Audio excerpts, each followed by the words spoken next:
ಶ್ರೀ ಕ್ಷೇತ್ರ ಉಚ್ಚಿಲ ಮಹಾಲಕ್ಷ್ಮಿ ದೇವಸ್ಥಾನದಲ್ಲಿ ಜರುಗುತ್ತಿರುವ 4ನೇ ವರ್ಷದ ಉಡುಪಿ ಉಚ್ಚಿಲ ದಸರಾ 2025ರ ಪ್ರಯುಕ್ತ ದೇವಸ್ಥಾನದ ರಥಬೀದಿಯಲ್ಲಿ ಏಕಕಾಲದಲ್ಲಿ ಸಾಮೂಹಿಕ ಕುಣಿತ ಭಜನಾ ಕಾರ್ಯಕ್ರಮ ನಡೆಯಿತು.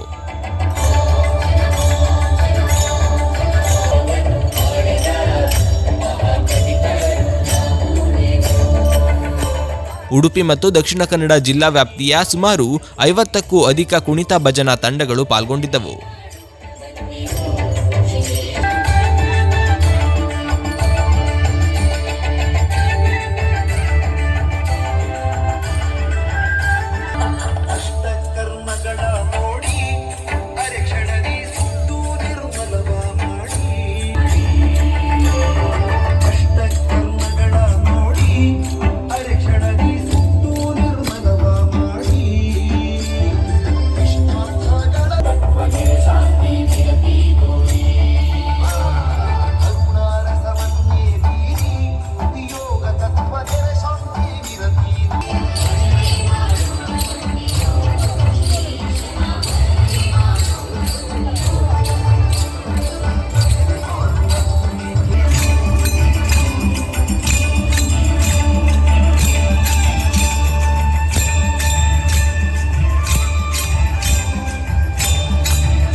ಕೃಷ್ಣ ಕಲು ಕಲು ಗರಿ ರೇಣುತ ಗುಳು ನಗೆಯ ಬೀರುತ್ತ